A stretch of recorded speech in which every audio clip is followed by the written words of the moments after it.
Harga cabai rawit di sejumlah pasar tradisional di Kabupaten Badung tak kunjung turun. Harga cabai rawit yang sebelumnya menyentuh harga Rp100.000 per kilogram kini di kisaran Rp70 hingga Rp95.000 per kilogram.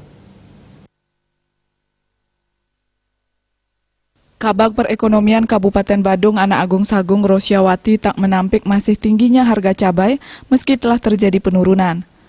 Kondisi ini diakibatkan adanya pasokan cabai rawit dari luar Bali.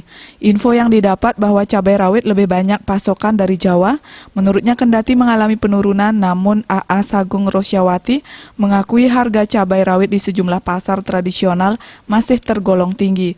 Seperti halnya di pasar tradisional Mengui, harga cabai rawit masih di angka Rp95.000 per kilogram dan pasar Blakio mencapai Rp87.000 per kilogram.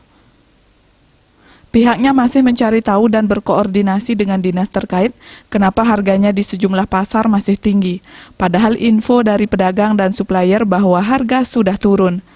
Menurutnya dilihat dari siklus tahunan gejolak harga cabai rawit akan terjadi hingga Februari mendatang. Kondisi ini dipicu adanya cuaca ekstrim yang mengakibatkan hasil produksi petani menurun. Biasanya harga cabai akan mencapai puncaknya pada Januari hingga Februari ini. Maret baru ada perubahan, ini karena cuaca yang mengakibatkan gagal panen. Namun demikian hingga saat ini tidak ada komoditas yang mengalami lonjakan harga yang signifikan, kecuali cabai rawit yang mengalami lonjakan sejak Desember lantaran faktor cuaca. Parwatil Bali Pos melaporkan.